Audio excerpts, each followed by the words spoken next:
Dream home లేదా real estate లో best investment కోసం చూస్తున్నారా? చూస్ బృందావనం ప్రాపర్టీస్. అతి తక్కువ ధరలో best investment near highway city and future city. ఇప్పుడు నార్మల్గా మా తండ్రి కంటే ఒక అన్నయ్య ఉంటే తండ్రి కంటే గొప్పదని అనుకుంటారు. ఎందుకంటే వయసు ఉంటుంది, మనల్ని కాపాడేది అర్థం చేసుకుంటారు అనేది అర్థం చేసుకుంటారు. అది హిట్లర్ కదా. బాగా చెప్పారు, చాలా బాగా చెప్పారు. 5 చెల్లెలకి ఒక అన్నయ్య బాగా మమ్మల్ని కాపాడతారన్న ఇది ఆయన లైఫ్ అంతా కాపాడారు. ఒకటేమా నేను చిన్న మ్యాటర్ చెప్తున్నాను. నేను హిట్లర్ సబ్జెక్ట్ చేయాలని అనుకున్నాను. అది మలయాళంలో వచ్చింది, మమ్ముట్టి గారు యాక్ట్ చేశారు. వాళ్ళు రిలీజ్కి ముందు నాకు చూపించారు. చూపించిన తర్వాత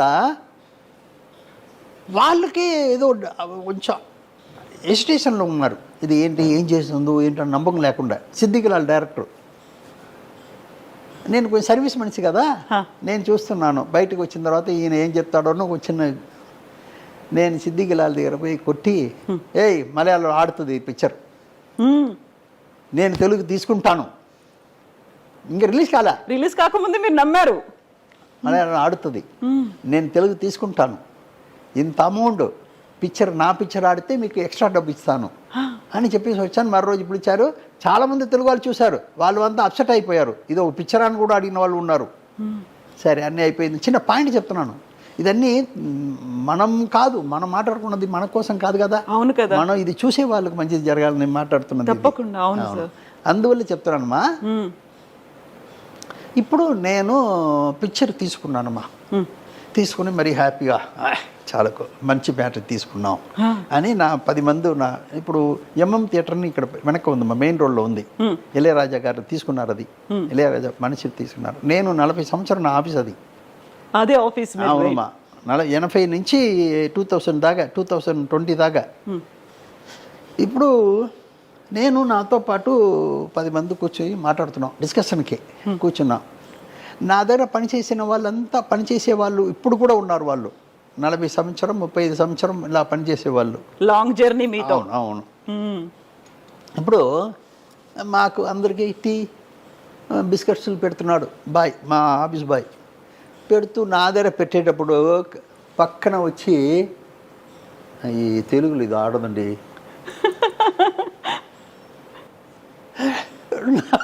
ఒకసారి భయం, తెలుగులో ఇది ఆడదండి అన్నాడు. నా రియాక్షన్ సరి చేసుకున్నాను. సరే ఏంటయ్యా మీరేంటి, అది ఇది అది ఇది వాళ్ళని మాట్లాడించి వాళ్ళని పంప్ చేశాను. పంప్ చేసి ఇక్కడ ఏంటయ్యా ఎందుకు ఆడదు, నీకెందుకు అనిపించింది అలా, ఇక్కడ ఏంటి ఏంటి ఏంటి ఆడదంటున్నావు ఏంటి అన్నాను. లేదండి తెలుగులో ఆడదండి. బాబు ఎందుకు ఆడదు చెప్పిస్తావయ్యా అన్నాను. అది కాదండి, వీడు అన్నయ్య చెల్లెలు పెళ్లి చేసి పెట్టాలి, వీడు చేసి పెట్టాడు, లవ్ చేసే వాళ్ళని కొడుతున్నాడు, ఇదేంటి అన్నయ్య అన్నాడు. అన్నయ్య సబ్జెక్ట్లో మెయిన్ పాయింట్ మా కదా, సబ్జెక్టుకి మెయిన్ పాయింట్. లేదు వాడు వీళ్ళంతా వెళ్ళిపోయిన తర్వాత ఒక 5 నిమిషాలు నేను నన్ను సరి చేసుకుని నా ఆఫీస్ బాయ్ గురించి నేను కొంచెం ఆలోచించాను. ఏంటి వీడు ఎలాంటి మనిషి, మనసులో ఏమీ లేకుండా మనం బాగా ఉండాలి అనుకున్నవాడు. మనం అది వాడు చెప్పిన దాంట్లో ఏదో ఉంది రా అని పిలిచి అడిగిన తర్వాత వాడు చెప్పిన పాయింట్ చాలా గొప్ప పాయింట్. అలాగా ఉండిపోయాను నేను. అబ్బా భలే పట్టాడే పెట్టరా, అబ్బా ఇదే కదా మా ఆడియన్స్ కదా, వాడు కదా ఆడియన్. అలాగా కూర్చున్నాను. కరెక్ట్. నేను ఆల్రెడీ వేరే విషయాలు చేసుకున్నాను నేను మలయాళానికి దీనికి. ఎందుకంటే వచ్చిన పాయింట్ చెప్తాను. చిరంజీవి లాగా మమ్ముట్టి గారు డాన్స్ చేయరుగా. డాన్స్ లేకపోతే ఆంధ్రాలో చూస్తారా? చూడరు అసలు. చిరంజీవి లాగా మమ్ముట్టి గారు ఫైట్ చేస్తారా? లేదు, చేయరు. చిరంజీవి గారు ఫైట్ చేయకపోతే ఆంధ్రాలో చూస్తారా? లేదు కదా. ఇవన్నీ నేను సరి చేసుకున్నాను. ఈ ఒక్క పాయింట్ నాకు మనం అనుకునే దానికంటే గొప్ప పాయింట్ అని మళ్ళీ స్క్రిప్ట్లో కూర్చొని పెద్ద అమ్మాయికి ఒక కలెక్టర్ని కన్ఫర్మ్ చేస్తున్నాడు. అన్నయ్య పెళ్ళికి ఏర్పాటు అయిపోతుంది, బట్ అమ్మాయి వేరే విధంగా చెడిపోతుంది, అందువల్ల వాళ్ళకి పెళ్లి చేసి పెడుతున్నారు. అది కూడా అమ్మాయి ఒప్పుకున్న తర్వాత చేసి పెడుతున్నాను. కథను ఇలాగే తీసుకొచ్చి ఆ కథని సరిచేశాను. ఎందుకంటే ఆడియన్స్ ఎప్పుడు ఆడియన్స్కి ఏమి ఇవ్వాలి అనేది మనం చూడాలి, కానీ మనకు కోసం కాదు. సబ్జెక్ట్ తీయడం మన కోసం కాదు, ఆడియన్స్ కోసం. వాళ్ళు ఎలా కనెక్ట్ అవుతారు, దీంట్లో ఎలా కనెక్ట్ అవుతారు, వాళ్ళు తప్పు ఒప్పులు వాళ్ళు చూస్తూ ఉంటారు, వాళ్ళని ఎలా సరిచేయడం అనేది ఇప్పుడు మన ఆఫీసులో పనిచేసే వాళ్ళలాగా ఉంటారు కదా. అవును, అది వాళ్ళకి చెల్లెళ్ళు ఉన్నారు, ఆయన మాటలకు మర్యాద ఇచ్చాను కాబట్టి ఆ తప్పులు సరిచేశాను.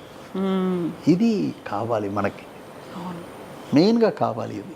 సార్, మనం ఇప్పుడు హిట్లర్ గురించి మాట్లాడుకుంటున్నాం. ఒక హీరోకి 5 చెల్లెళ్ళు ఉంటారు. ఆయన్ని చూడగానే ఆ ఊరంతా భయపడుతుంది. ఇంతవరకు బాగుంది. హిట్లర్ క్యారెక్టర్కి చిరంజీవి గారు సెట్ అవుతారు. అప్పటికే ఆయన సూపర్ హీరో, సూపర్ స్టార్. ఆయనకి 5 చెల్లెల్ని పెట్టడం ఏంటి, ఆయన చూడగానే జనాలంతా భయపడడం ఏంటి, అసలు హీరోయిక్ ఇమేజ్ అనగానే మనకు ఒక డ్యూయెట్లు ఉంటాయి, హీరోయిన్ ఉంటుంది, ఇవన్నీ కదా. చిరంజీవి గారిని ఎలా ఒప్పించారు అసలు ఆ టైంలో? ఇప్పుడు ఈ బరువుని మోసే క్యారెక్టర్ కావాలి, మనిషి కావాలి కదా. ఈ బరువుని ఎవరు మోస్తారు? మనం ఎవరికో ఇచ్చేసి ఇది కరెక్ట్గా ఉండదని మనం అనుకుంటే ఎలాగా? ఆడియన్స్ ఒప్పుకోవాలి కదా. అవును, ఆయన చూస్తేనే ఊరు భయపడుతుందంటే ఆ బవర్ కావాలి కదా ఆ క్యారెక్టర్ ఆర్టిస్ట్ దగ్గర. అది నాకు ఆయనే కరెక్ట్ అనిపించింది.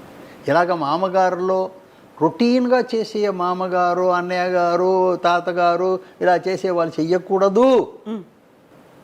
ఆయన దాసరి గారు చేస్తే చాలా బాగుంటుంది నేను అనుకున్నాను. అలాగే హిట్లర్లో చిరంజీవి గారు చేస్తే చాలా బాగుంటుంది. చిరంజీవి గారిని నేను ఆల్రెడీ 93 నేను డబ్ చేశాను. తమిళ్లో ఆరణి మంటలను ఒక పిక్చర్ డబ్ చేశాను. ఎందుకంటే తెలుసు ఆయన గురించి నాకు. మళ్ళీ ఆయన గురించి తెలిసి ఉంటుంది కదా. నేను ఎక్కువ చేసింది తెలుగు పిక్చరే. తెలుగు పిక్చరే ఎడిటింగ్ ఎక్కువ చేశాను. తెలుగు వాళ్ళతో నాకు పరిచయం 1960 నుంచి ఇప్పుడు దాకా తెలుగు వాళ్ళతోనే నాకు. అక్కడ ఉన్న వాళ్ళంతా నన్ను అరవవారు అనుకుంటున్నారు, ఇక్కడ ఉన్న వాళ్ళంతా తెలుగు వాళ్ళు అనుకుంటున్నారు. అలాగే నా లైఫ్ చెప్తున్నాను. అందువల్ల ఆయన క్యారెక్టర్ మోసేదానికి ఆయనే కరెక్ట్ అనుకున్నాను. ఎందుకంటే ఊరు భయపడుతుంది, అదర్ హీరోస్ భయపడుతున్నారు, అదర్ మనుషులు భయపడుతున్నారు అంటే దానికి ఒక గంభీరం కావాలి కదా. ఆయన వస్తేనే అది ఉండాలి కదా. అది ఆయన దగ్గర నేను ఆయన చెప్పి ఒప్పించాను. నేను ఇది మీరు చేస్తేనే బాగుంటుందండి, మీరు చెయ్యని చెప్పి ఆయన కూడా ఉన్న డౌట్ని చిన్న చిన్న క్లియరెన్స్ ఇచ్చి తర్వాత చేయించాను.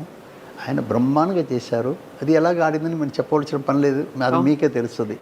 అంతటి సినిమాలో కూడా కామెడీని పెట్టి హిట్ లర్ అనుకుంటూ వెళ్ళే అసలు సుధాకర్ అందులో అదేమా. ఇప్పుడు ఒక్కొక్కటికి ఏంటంటే మనం ఆర్టిస్ట్ని ఫిక్స్ చేయడంలోనే ఉంది. అది మెయిన్, ఆర్టిస్ట్ ఫిక్స్ చేయడంలో ఉంది. ఇప్పుడు నేను ఒక చిన్న ఉదాహరణ చెప్తున్నాను. మమ్ముట్టి గారు వచ్చి ఇప్పుడు ఆయన పిక్చరే కొన్నాను, హిట్లర్ అన్న మలయాళం పిక్చరే కొన్నాను. ఇప్పుడు మమ్ముట్టి గారు డాన్స్ బ్రహ్మాండంగా చేస్తారా? లేదు కదా. లేదు. ఫైట్ బ్రహ్మాండంగా చేస్తారా? చేస్తారు, యావరేజ్గా చేస్తారు. బట్ చిరంజీవి గారు డాన్స్ బ్రహ్మాండంగా చేస్తారు, ఫైట్ బ్రహ్మాండంగా చేస్తారు. ఇది 2 లేకపోతే తెలుగు వాళ్ళు చూస్తారా? లేదు కదా. బట్ దానికోసం కథ మారిస్తే తప్పైపోతుంది. అవును, దానికోసం వేరే రంబాన్ క్యారెక్టర్ని పెట్టి ఆవిడ ఇమాజినేషన్లో తీసుకెళ్ళాను, కానీ కథని మార్చాల, క్యారెక్టర్ని నేను చెడపల. క్యారెక్టర్ చెడపకుండానే బట్ ఆడియన్స్కి ఇవ్వాల్సింది ఇచ్చాను, క్యారెక్టర్ చెడపకుండా చేశాను. ఇది స్క్రిప్ట్లో కూర్చొని చేసిన పని. అది నా అనుకున్నాను, అది పర్ఫెక్ట్గా వచ్చింది. ఆయన బాగా హెల్ప్ చేశారు నాకు. హబీబీ సాంగ్ ఇప్పుడు దాకా ఎవరు మరవలేరు కదా. అందువల్ల అవన్నీ మన చెప్పే విధానం ఉంది. మీరు ఒకటే ఆడియన్స్కి మర్యాద ఇవ్వాలి. వేరే ఎవరికి ఇస్తున్నారో లేదన్నది పక్కన పెడదాం. మనం ఎవరి కోసం పిక్చర్ తీస్తున్నాం? ఆడియన్స్ కోసం. వాళ్ళకి మర్యాద ఇస్తే డెఫినెట్గా మనకు వాళ్ళు మర్యాద మీన్స్ డబ్బు రూపంలో ఇస్తారు. అలా హిట్లు అవుతాయి. కలెక్షన్స్ వస్తాయి, అది అది రికార్డులు వస్తూ ఉంటాయి. అవునమ్మా, అది వేరే లేదు. వంట చేసే వాళ్ళు తినేదానికోసం వంట చేయట్లేదు, అందరూ తినేదానికోసం.